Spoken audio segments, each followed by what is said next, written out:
రామాపురం అనే ఒక చిన్న గ్రామం ఉండేది. ఆ గ్రామంలో సోమయ్య అనే నిజాయితీపరుడైన రైతు ఉండేవాడు. సోమయ్యకు కొద్దిపాటి భూమి మాత్రమే ఉండేది. దాంతోనే తన కుటుంబాన్ని పోషించుకునేవాడు.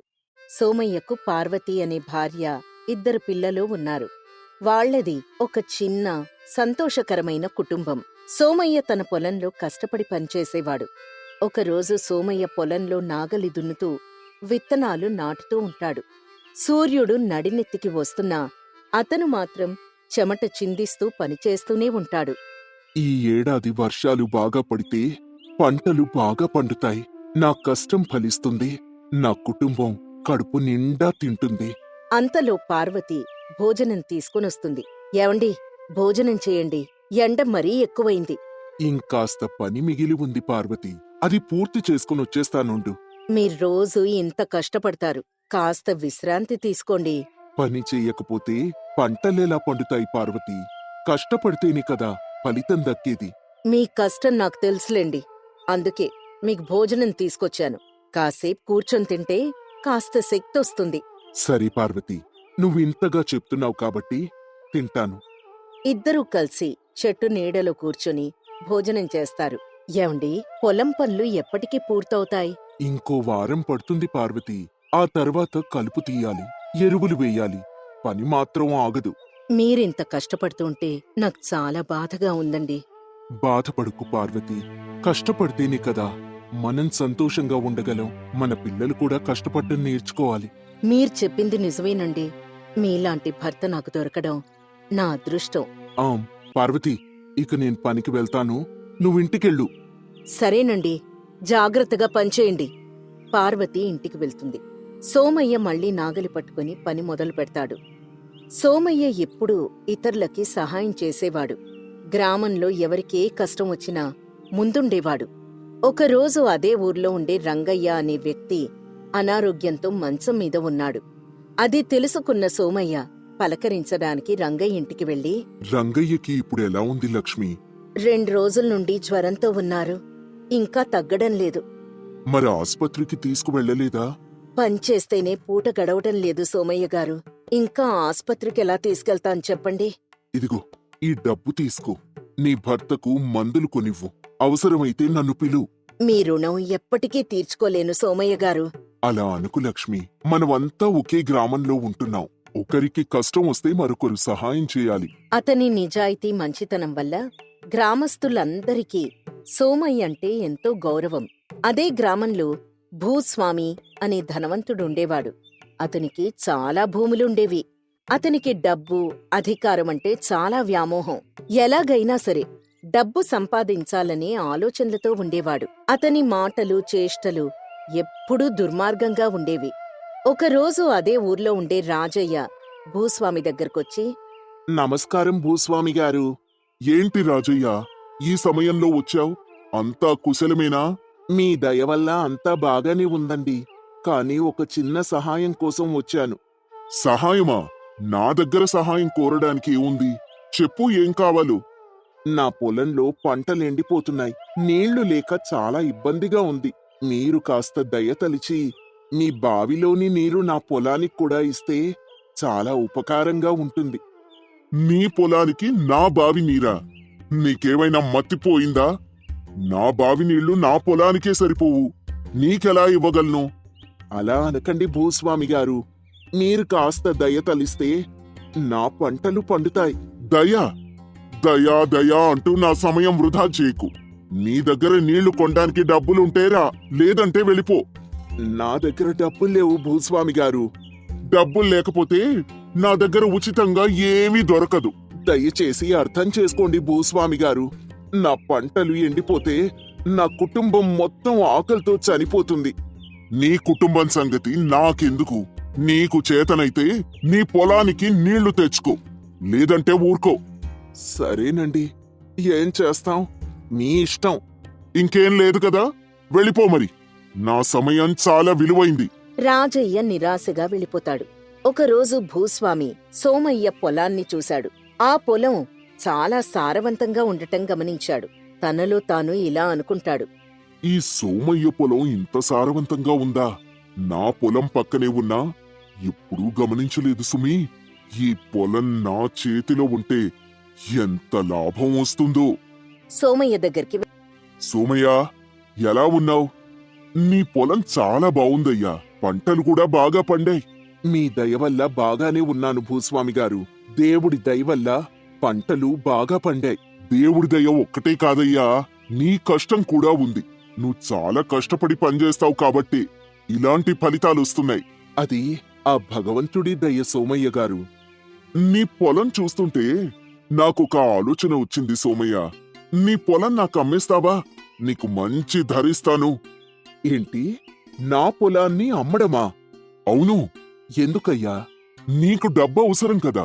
నేను నీకు మంచి ధర ఇస్తాను. లేదు భూస్వామి గారు, ఈ పొలం నా తల్లిదండ్రులు నాకిచ్చిన ఆస్తి. దీన్ని నేనమ్మలేను. నువ్వు మరీ పాతకాలపు ఆలోచనలు చేస్తున్నావు సోమయ్య. డబ్బుంటే ఏదైనా కొనొచ్చు, ఏదైనా అమ్మొచ్చు. డబ్బు కంటే నాకు నా పొలం ముఖ్యం భూస్వామి గారు.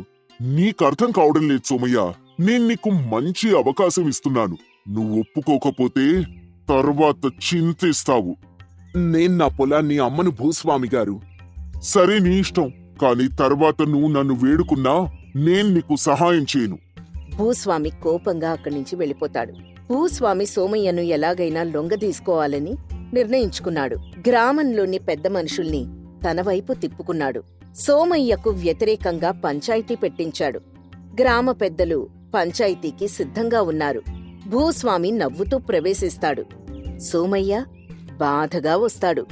సరే భూస్వామి, చెప్పు, ఈ పంచాయతీ ఎందుకు? పెద్దలారా, సోమయ్యని తన భూమిని నాకు అమ్మమని అడిగాను. నేనతనికి న్యాయమైన ధర ఇచ్చి కొనడానికి సిద్ధంగా ఉన్నా అతను ఒప్పుకోవడం లేదు. అది కాదు భూస్వామి గారు, ఆ పొలం నా తల్లిదండ్రులు నాకిచ్చిన ఆస్తి. నేను దాన్ని అమ్మలేను. సోమయ్య, భూస్వామి నీకు మంచి ధర ఇస్తానంటున్నాడు కదా, నీకేంటి సమస్య? పెద్దలారా, డబ్బు కంటే నాకు నా పొలం ముఖ్యం. నేను దాన్ని అమ్మలేను. చూడండి పెద్దలారా, ఈ సోమయ్య ఎంత మొండిగా మాట్లాడుతున్నాడు. నేనతనికి మంచి అవకాశం ఇస్తున్నా అతను నా మాట వినడం. సోమయ్య, నువ్వు భూస్వామి మాట వినకపోతే నీకు కష్టం వస్తుంది. భూస్వామికి ఈ గ్రామంలో మంచి పలుకుబడి ఉంది. నాకు తెలుసు పెద్దలారా, కానీ నేను నా పొలాన్ని అమ్మలేను. నువ్వు నా మాట వినకపోతే నీకు మంచి జరగదు. గ్రామంలో ఉండడం కష్టమవుతుంది. గ్రామంలో ఉండడం కష్టమా? అవును, గ్రామంలో ఉండడం కష్టమవుతుంది. నీకెవరు సహాయం చేస్తారో నేను చూస్తాను. గ్రామ పెద్దలు ఒకరితో ఒకరు మాట్లాడుకుంటారు. సోమయ్య, నువ్వు భూస్వామి మాట వినడమే మంచిది. లేదంటే నీకు చాలా కష్టం వస్తుందయ్యా. నాకు న్యాయం కావాలి పెద్దలారా. న్యాయమా? న్యాయం నా చేతిలో ఉంటుంది. నేను చెప్పిందే న్యాయం. గ్రామస్తులు గుసగుసలాడుకుంటారు. సోమయ్య ఒంటరిగా నిలబడి ఉంటాడు. సోమయ్య, గ్రామంలో అందరితో సఖ్యతగా ఉండాలయ్యా. భూస్వామి మాట విను. సరే పెద్దలారా, మీ ఇష్టం. పంచాయతీలో భూస్వామి తన పలుకుబడితో, డబ్బుతో సోమయ్యకు వ్యతిరేకంగా తీర్పు చెప్పించాడు. సోమయ్యకు న్యాయం జరగలేదు. పంచాయతీ ముగిసిన తర్వాత సోమయ్య నిరాశగా ఇంటికి వెళ్తాడు. అతని భార్య సోమయ్యను ఓదారుస్తుంది. మీరు బాధపడకండి, మీ నిజాయితీనే మిమ్మల్ని కాపాడుతుంది. కొన్ని రోజుల తర్వాత గ్రామంలో పెద్ద కరువు వస్తుంది. పంటలన్నీ ఎండిపోతాయి. ప్రజలు తిండికి కూడా ఇబ్బంది పడతారు. భూస్వామి పొలంలోని పంటలు ఎండిపోవడంతో దిగాలు చెందుతాడు. ఒకరోజు సోమయ్య పొలం గట్టున కూర్చునున్నాడు. అతనికి భూమిలో నుండి నీరు ఊరే చిన్న గుంట కనిపిస్తుంది. సోమయ్యకు ఆశ్చర్యమేస్తుంది. అతను ఆ భూమిలో నుండి నీరు ఊరే చిన్న గుంటను తవ్వి చూస్తాడు. అక్కడ నీరు బాగా ఊరుతుంది.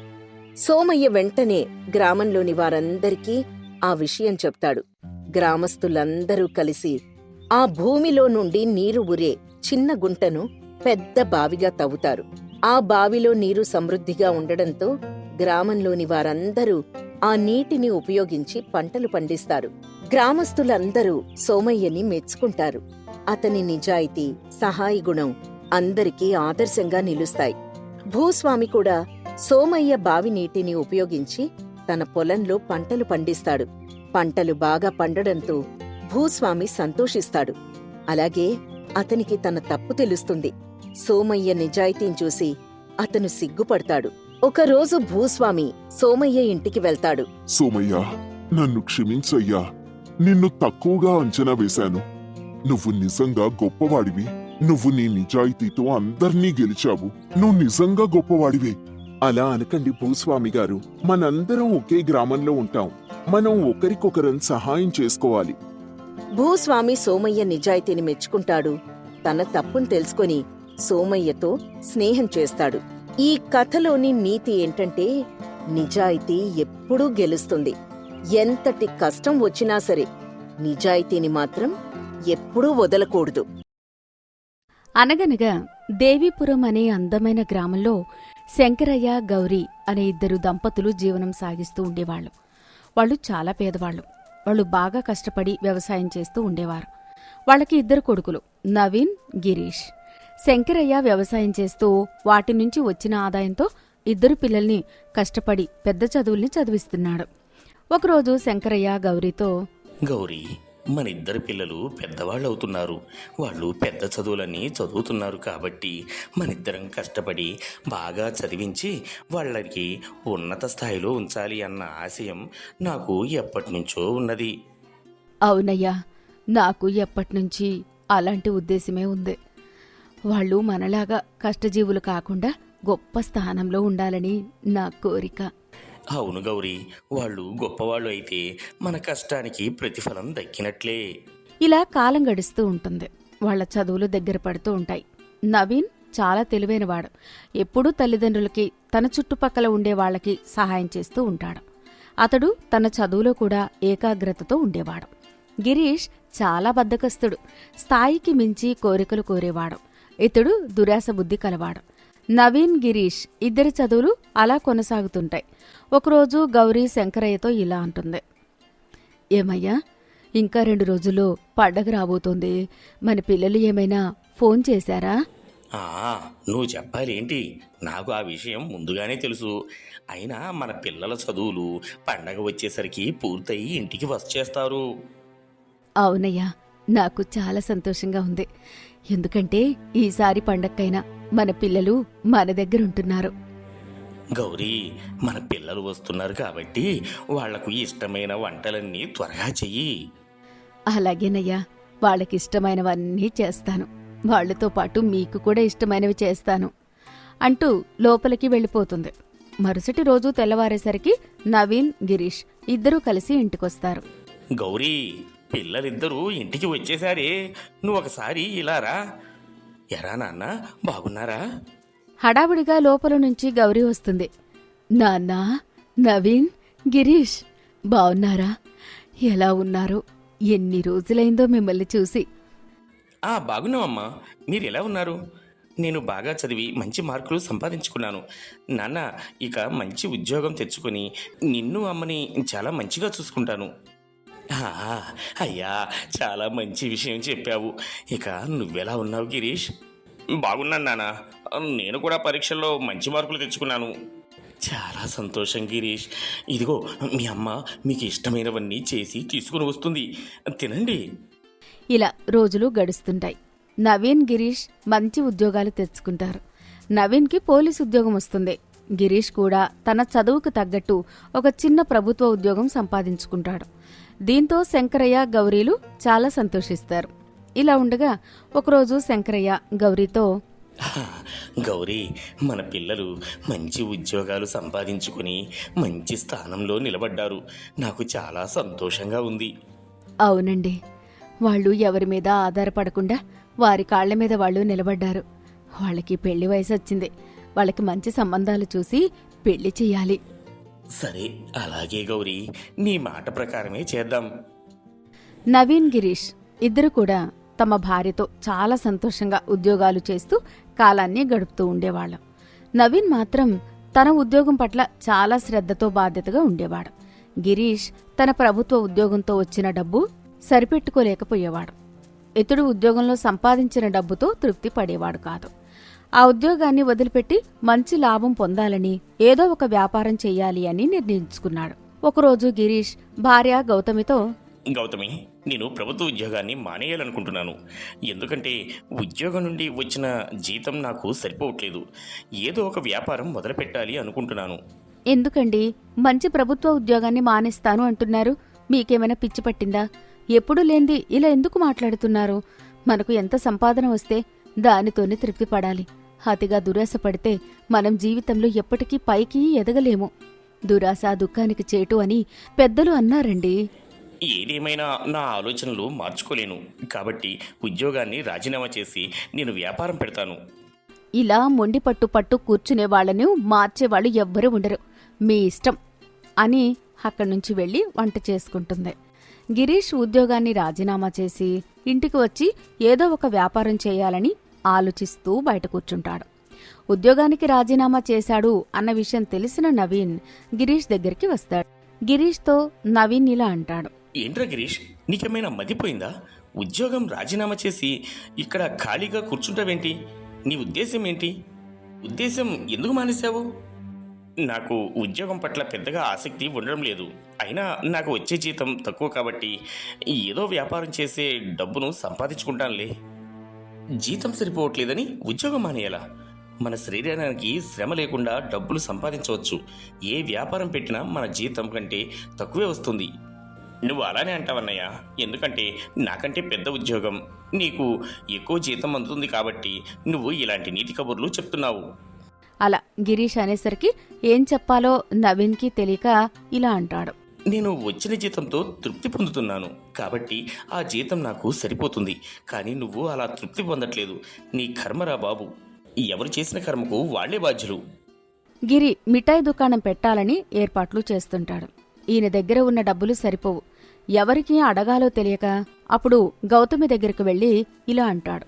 గౌతమి, మన ఊరు చివర ఉన్న షెడ్ దగ్గర మిఠాయి దుకాణం పెట్టాను. ప్రస్తుతానికి సామాగ్రి మొత్తం కొనడానికి నా దగ్గర డబ్బు సరిపోలేదు. మన పెళ్లిలో నీకు మీ అమ్మ వాళ్ళు కొంత బంగారం పెట్టారు. వాటిని నాకు ఇస్తే దాన్ని తాకట్టు పెట్టి ఆ డబ్బులు తెచ్చి మిఠాయి దుకాణంకి కావలసిన వస్తువులు కొని తెస్తాను. ఎందుకండి మీరు అంత తాపత్రయపడుతున్నారు? ఉన్నదాంతోనే సర్దుకుపోవాలి కాని మీకు అత్యాశ ఎక్కువ. ఆ మిఠాయి దుకాణంలో మనకి ఎటువంటి లాభం ఉండదండి అని చిరాకుతో తన దగ్గర ఉన్న బంగారాన్ని ఇస్తుంది. గిరీష్ సంతోషంతో ఆ బంగారాన్ని తీసుకుని వెళ్లి తాకట్టు పెట్టి కొంత డబ్బు తెచ్చి మిఠాయి దుకాణంకి కావలసిన వస్తువులన్నీ తీసుకుని వచ్చి వ్యాపారాన్ని మొదలు పెడతాడు. ఆ చుట్టుపక్కల ఉన్నవాళ్లు, ఊర్లో ఉన్నవాళ్లు ఆ మిఠాయి దుకాణం దగ్గరే కొనేవాళ్లు. గిరీష్ మొదట్లో చాలా తక్కువ రేటుకి ఇచ్చేవాడు. మిఠాయిలు చాలా రుచికరంగా తయారు చేసేవాడు కాబట్టి అందరూ అక్కడే కొనేవాళ్లు.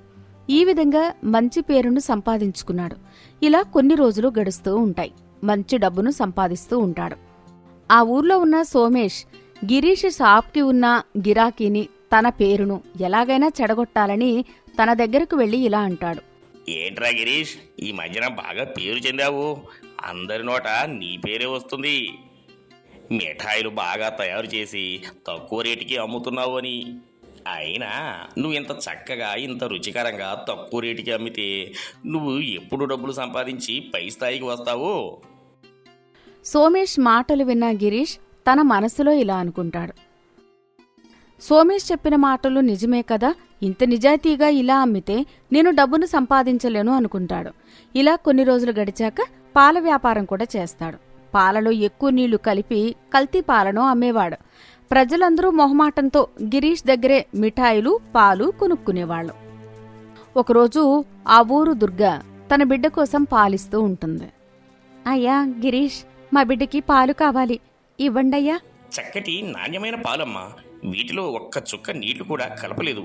ఆ పాలను తీసుకుని వెళ్లిన దుర్గ తన బిడ్డకు తాపిస్తుంది. పాప పాలు తాగగానే వాంతులు బాగా అయిపోతాయి. వెంటనే డాక్టర్ దగ్గరికి తీసుకెళ్తారు. డాక్టర్ చూడగానే కల్తీ పాలను పట్టారు, అందుకే పాపకు వాంతులయ్యాయి అని చెప్తాడు. డాక్టర్ చెప్పిన మాటతో దుర్గా పోలీస్ నవీన్కి ఫిర్యాదు చేస్తుంది. నవీన్ వెంటనే అక్కడకు చేరతాడు. అమ్మా దుర్గా, ఏ దుకాణం నుంచి పాలని తీసుకుని వచ్చి పాపకు తాగించావు?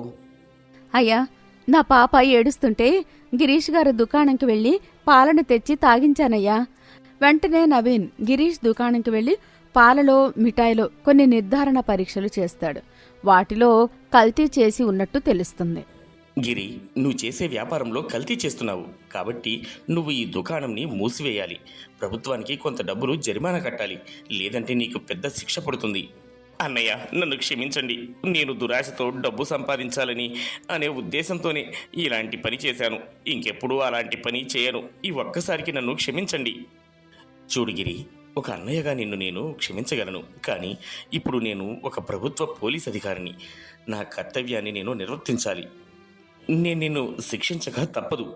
గిరీష్ తను చేసిన తప్పు వలన, తన దురాశ వలన తన అన్న చేతిలోనే శిక్ష అనుభవించానని సిగ్గుపడతాడు.